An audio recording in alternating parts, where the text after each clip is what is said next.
Boa noite a todos. Meu nome é Magno, servo deste grupo de oração há um bom número de anos, graças a Deus, fazendo parte do Ministério de Pregação e também do Ministério de Música. A palavra que o Senhor nos propõe hoje está no Evangelho de São Marcos, capítulo 13. A partir do versículo 33. Ficai de sobreaviso, vigiai, porque não sabeis quando será o tempo. Será como um homem que, partindo em viagem, deixa sua casa e delega sua autoridade aos seus servos, indicando o trabalho de cada um, e manda ao porteiro que vigie.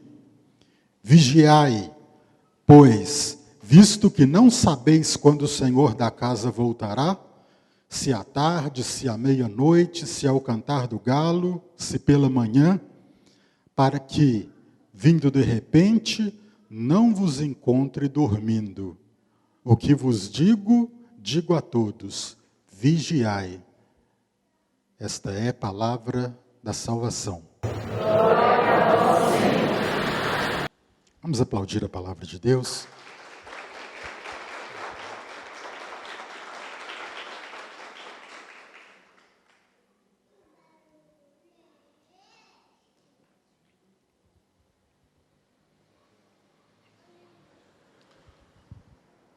A palavra do Senhor que nos é proposta nessa noite, ela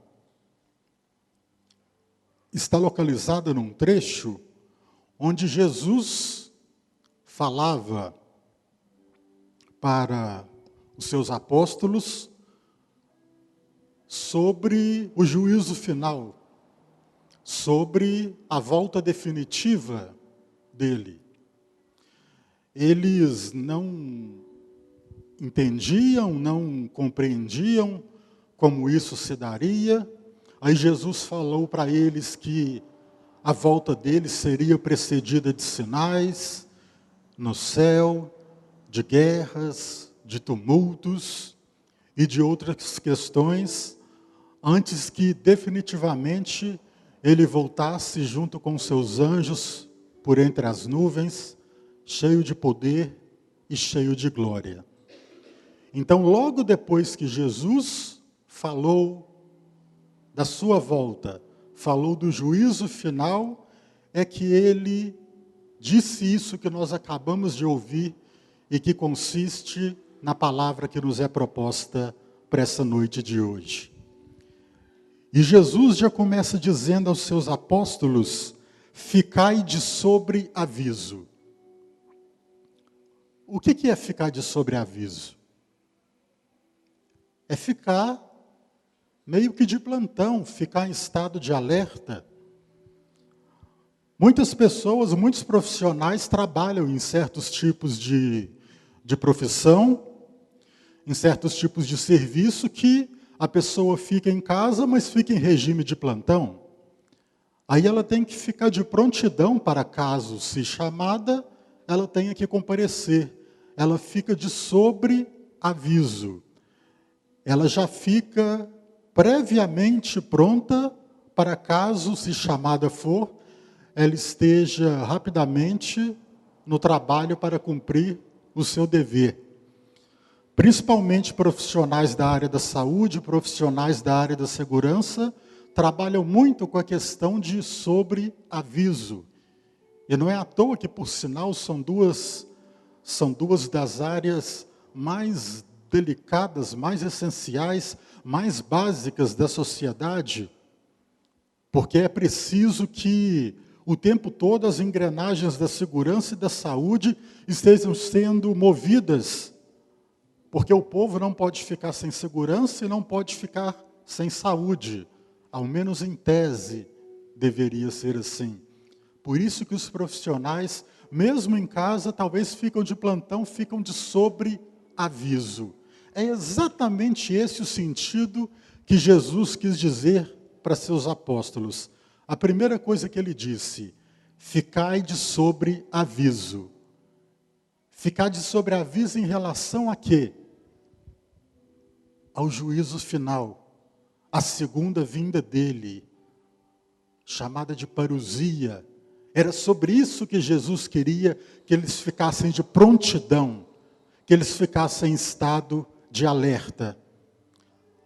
A segunda coisa que Jesus diz para eles, após dizer ficai de sobre aviso: vigiai. Se você for buscar no dicionário o significado de vigiai, é estar atento, é estar velando por algo, é estar observando minuciosamente. E são esses os sentidos das palavras de Jesus. E aí, somados dois, ficai de sobre aviso e vigiai. Em relação a quê? Em relação à segunda volta e definitiva volta do Senhor Jesus. E aí a gente se pergunta, para nós que somos alvos dessa palavra: como vigiar? Como estar de sobreaviso? Como estar bem preparado para a parousia, para a segunda volta do Senhor? Como estar de prontidão para que o Senhor não nos pegue desprevenidos? É preciso que estejamos constantemente em oração, em vida de oração. E quando a gente fala vida de oração, compreende-se muito mais do que apenas cumprir o preceito de ir na Santa Missa, compreende-se muito mais do que vir a reuniões como essa de um grupo de oração. Viver de oração não é simplesmente no momento que estamos sob o teto de templos como esse, mas a vida de oração, ela é esparramada nas nossas miudezas de cada dia, e viver em oração é viver cada segundo do nosso dia, fazendo da nossa vida uma forma de adoração, uma forma de prece, uma forma de oblação ao Senhor. Isso é viver em oração, para que a volta do Senhor não nos pegue desprevenidos. Se Jesus voltasse agora, exatamente agora, nesse instante, se Jesus surgisse aqui, como que ele nos pegaria? Em que situação ele encontraria os nossos corações? Em quais situações de pecado eu estou? Você está? Como que anda a sua vida em relação aos sacramentos? Nós estamos em estado de graça? Ou nós estamos em estado de pecado mortal, ferindo algum dos 10 mandamentos? Como está a nossa vida de esposo, de filho, de filhas, de patrão, de empregado? Se Jesus voltasse exatamente agora, nós estaríamos prontos para receber Jesus? Quando uma visita vai na casa da gente de surpresa, geralmente, quando a gente tem condições de ver que tal pessoa tocou a campainha, se tem roupa espalhada, se tem alguma coisa muito fora do lugar, a gente dá um tapa, joga tudo no quarto, fecha a porta e tudo para receber a pessoa. Mas geralmente a gente fala, a gente gosta de que a pessoa avise para a gente deixar previamente arrumada. Só que a volta de Jesus não tem dia certo. Nem ele mesmo sabe. Ele diz mais de uma vez ao longo da Sagrada Escritura que nem os anjos, nem ele próprio sabem, mas somente Deus Pai. E não é à toa que Jesus faz isso, não é à toa que a Trindade faz isso, não é à toa que Deus Pai faz isso, que só Deus Pai saiba o dia.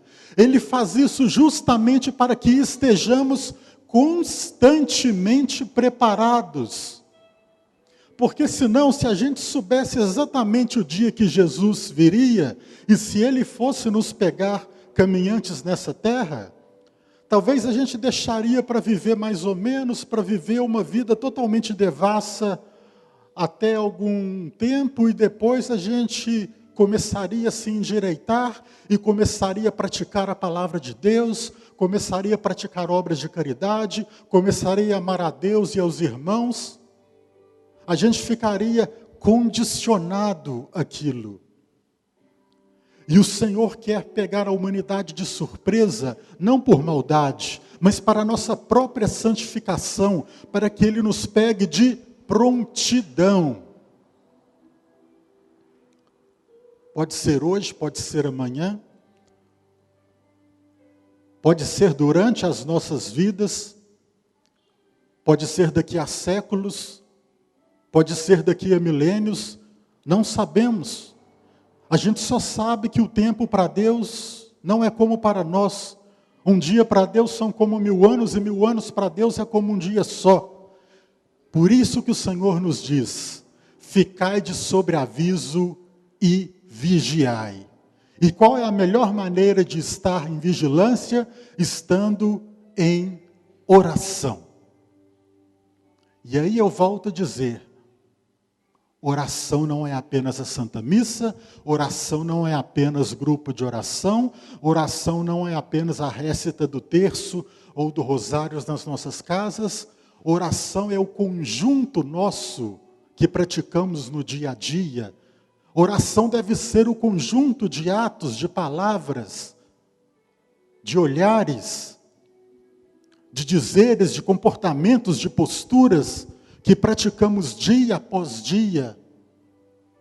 A oração minha tem que estar espalhada nas minhas atitudes, tem que ter oração no meu olhar, tem que ter oração no meu tom de voz, tem que ter oração no meu relacionamento lá em casa, tem que ter oração no modo como eu trabalho, tem que ter oração no modo como eu dou ordens na minha empresa, tem que ter oração, porque senão a gente nada mais vai ser do que hipócritas. E Jesus disse mais de uma vez também, de que adianta que sejais sepulcros caiados, pintados por fora, mas cheios de podridão e morte por dentro. A nossa vida precisa ser de oração, para que estejamos preparados para a volta do Senhor. E se a gente vive uma vida de oração, o benefício que a gente vai ter não é apenas estar preparado para a volta do Senhor a qualquer hora, mas a gente estará com o coração mais leve, a gente estará tomado de uma sensação de bem-estar por estar fazendo a coisa certa, e consequentemente, tudo concorre para o bem dos que amam e praticam as obras do Senhor. Aí nossos caminhos se abrem mais. Aí a gente consegue enxergar as belezas de Deus nas miudezas de cada vida. Estando em vida de oração, a gente consegue colocar óculos para perceber a ação de Deus em cada delicadeza de detalhes de nossas vidas. Estar preparado para a volta do Senhor é estar constantemente em vida de oração. Constantemente em vida de oração. Ficar de sobreaviso e vigiar é estar constantemente em vida de oração. Quando Jesus estava para começar a sua agonia, narrado lá em Mateus 26, a partir do versículo 36 adiante, Jesus estava no Getsêmani, que é aquele jardim localizado na base do Monte das Oliveiras, e Jesus, juntamente com Pedro, com Tiago e João, Jesus subiu com eles e disse: ficai aqui comigo enquanto eu vou ali orar. Aí Jesus deixou-os, foi até um determinado local, retirado, rezou ao Pai. Foi naquele momento que ele pediu ao Pai: Pai, se possível, afasta de mim esse cálice. Contudo, que não se faça a minha, mas a sua vontade. E quando voltou, o que aconteceu? Jesus encontrou os apóstolos dormindo. Jesus encontrou Pedro, Tiago e João, seus apóstolos, seus companheiros de primeira hora, dormindo. Aí Jesus disse: mas vocês não foram capazes de vigiar 1 hora comigo? Aí eles ficaram acordados e Jesus foi novamente rezar ao Pai, sozinho. Jesus foi, rezou a Deus Pai mais uma vez, voltou e encontrou-os dormindo de novo. E Jesus disse novamente, se não eram capazes de vigiar com ele. E assim aconteceu uma terceira vez. Jesus foi e voltou e teve que acordá-los de novo. Por que aconteceu isso? Porque os olhos deles estavam pesados pelo demônio. E é exatamente isso que o demônio quer fazer comigo e com você. Colocar-nos dormindo, para que quando o Senhor chegar, o Senhor não nos pegue acordados, o Senhor nos pegue dormindo na vida de oração. E uma vez dormindo na vida de oração, nós estaremos não em estado de graça, mas em estado de morte. E aí nós podemos estar fadados, não à eternidade, mas ao inferno. É preciso que o Senhor nos encontre acordados. E você pode ter certeza que o demônio vai continuar fazendo absolutamente de tudo para que, tal qual ele fez com Pedro, Tiago e João, para que suas pálpebras, seus olhos se pesem cada vez mais. Jesus vai querer colocar o demônio vai querer colocar bocejos na sua vida o tempo todo, cochilos na sua vida o tempo todo. Ele vai querer o tempo todo que você esteja dormente na vida de oração. E é justamente contra isso que nós temos que lutar dioturnamente, para que quando acontecer que o Senhor volte, Ele nos encontre atentos, nos encontre de olhos bem arregalados e bem acordados, de corpo, mente, alma e coração. Ficar de sobreaviso, estar em vigilância, é isso, é estar em oração. Estar em oração. Como está a nossa vigilância? Como está o nosso sobreaviso? Nós somos aqueles profissionais da segurança e da saúde que estamos de plantão em casa. Mas estamos para ser chamados a qualquer hora. O meu tempo nessa terra pode chegar ao fim hoje, que Deus queira que não, pretendo viver muito ainda. O de vocês pode chegar hoje. Pode demorar 60 anos, pode demorar 5, pode demorar dias. Só Deus sabe. Só Deus sabe. Mas que quando acontecer, estejamos prontos. Que quando acontecer, estejamos prontos. O estar acordado, o estar pronto para ser chamado, requer de nós, em primeiro lugar, humildade. Porque só quem se reconhece necessitado é que reza. Porque só quem se reconhece carente é que abre a boca para dirigir ao Pai palavras, seja de louvor, seja de agradecimento, seja de prece, seja de pedido de perdão. Então, o princípio de tudo, que o Catecismo da Igreja vem nos dizer, que o princípio de toda oração é a humildade. Uma oração concreta, bem feita, você pode ter certeza que ela está brotando de um coração humilde, que luta para manter a humildade. Um coração soberbo, um coração orgulhoso, não vai sentir a necessidade de orar. Nem para agradecer, nem para pedir, muito menos para pedir perdão. Gente, e vida de oração não é que se trata apenas de um dever para mim para você. Nós temos obrigação de ter uma vida de oração? Temos. Eu tenho. Vocês têm. Todos nós temos o dever de ter uma vida de oração. Mas muito mais do que um dever, nós temos o direito de ter uma vida de oração. E sabe por que eu digo isso? Porque oração, muito mais do que o dever, oração é uma oportunidade de Deus parar tudo o que estiver fazendo para escutar o que eu tenho para dizer a Ele.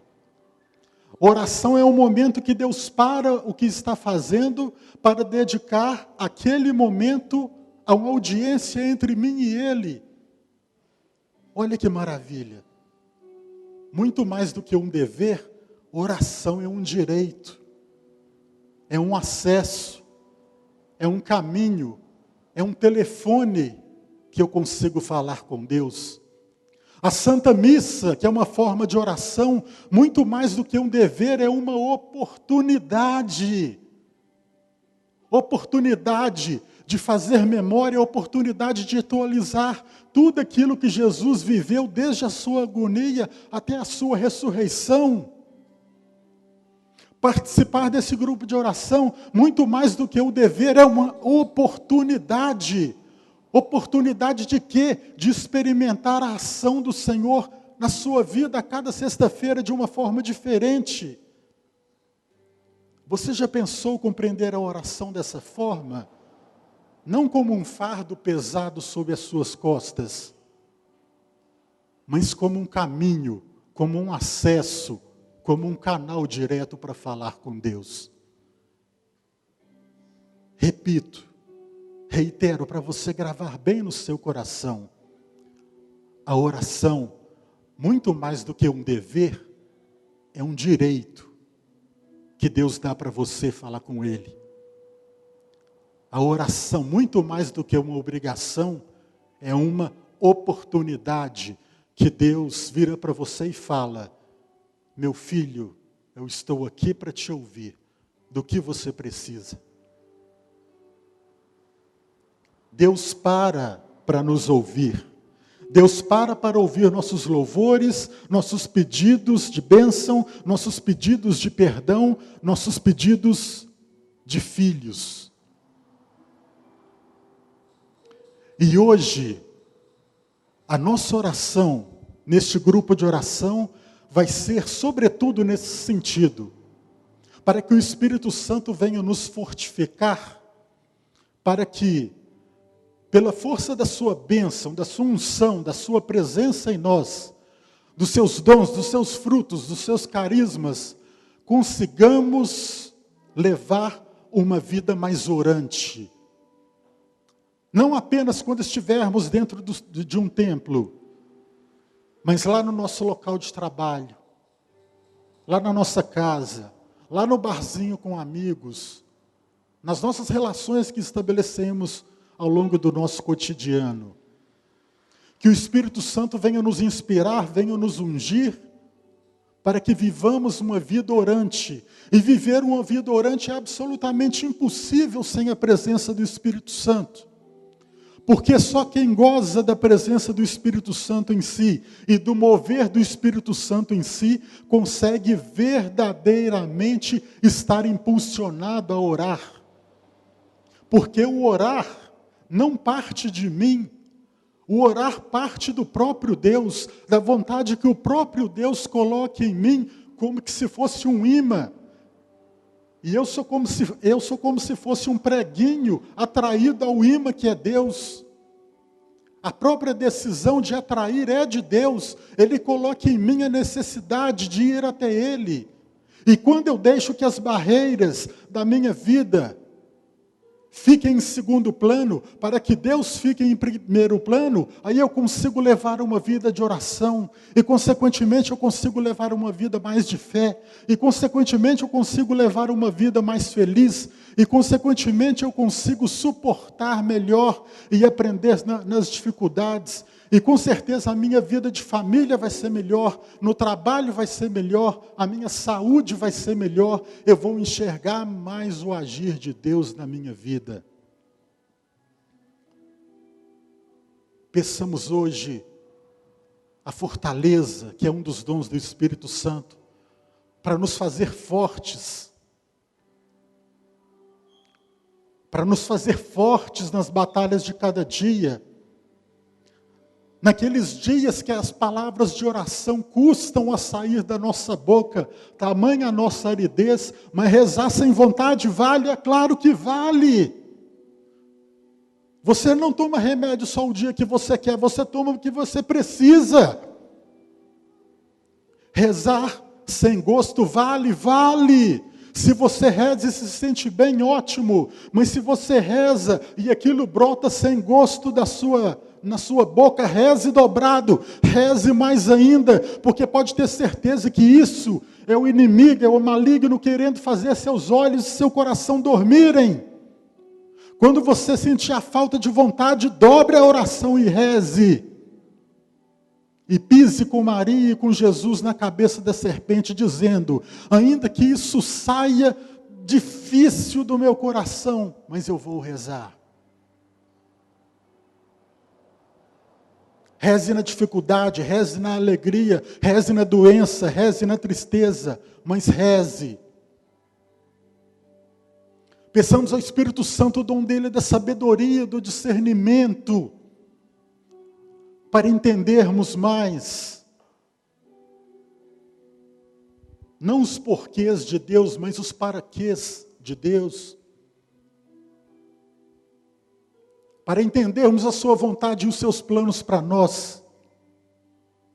Peçamos que os dons, frutos, carismas do Espírito Santo estejam conosco para que estejamos inspirados a orar, seja com palavras, com pensamentos, com olhares, com dizeres, com sentimentos, com posturas, com ações.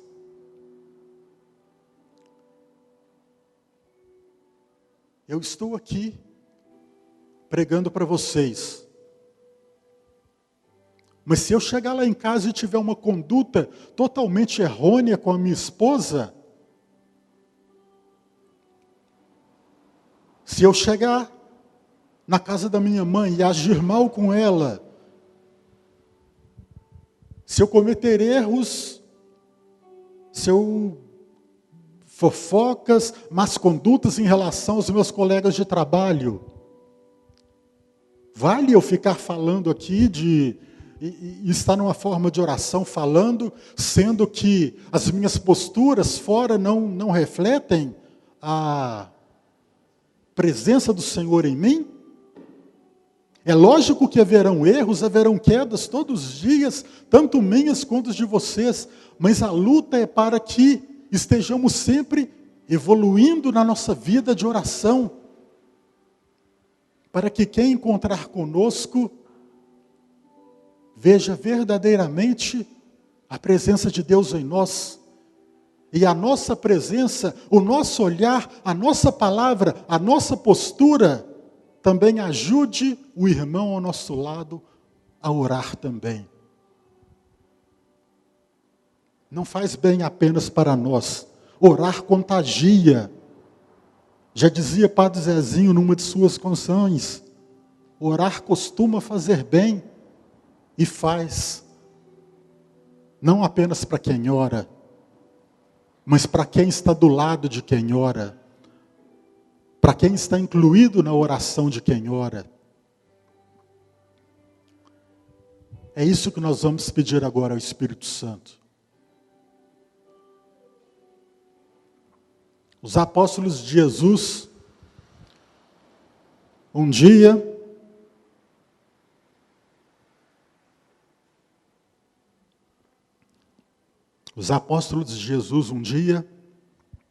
pediram ao Senhor: Senhor, ensina-nos a orar. Ensina-nos a orar, Senhor. Dá-nos as palavras acertadas para orarmos e orarmos bem. E aí, qual foi a resposta de Jesus para eles? O que Jesus ensinou para eles? O Pai Nosso. que é a oração do próprio Senhor. E a oração do Pai Nosso é tão completa que Santo Agostinho ousa dizer que não há nenhuma outra oração presente na Sagrada Escritura que não esteja embutida nas palavras do Pai Nosso. E se vou pensar, é absolutamente verdade. Porque a gente começa primeiramente dizendo, Pai Nosso que estais no céu. E aí a gente começa a relação de 7 pedidos que a gente faz ao Pai. O primeiro, para que o nome dele seja santificado, para que o nome dele seja glorificado, para que o nome dele seja exaltado, por todos, inclusive por nós mesmos. Depois a gente pede, venha a nós o vosso reino, venha a nós o seu reino, venha a nós o estabelecimento definitivo de seu reino, é quando pedimos Maranata, quando pedimos pela volta do Senhor Jesus, a segunda e definitiva vinda dele. Mas não apenas isso, pedir o reino de Deus é pedir que o que será praticado diuturnamente no reino dos céus já possa acontecer aqui nesta terra, já possamos provar de aperitivos do reino celeste aqui nessa terra. Porque toda vez que fazemos o bem, já colaboramos para a implantação do reino de Deus, a começar já aqui. Porque o céu não é uma realidade apenas depois daqui. O céu é uma construção de dia após dia, da mesma forma que o inferno é uma construção de dia após dia. Ninguém vai para o inferno por conta de um dia ou para o céu por conta de um dia. É tudo uma sucessão de dia após dia. E qual o terceiro pedido que vem depois?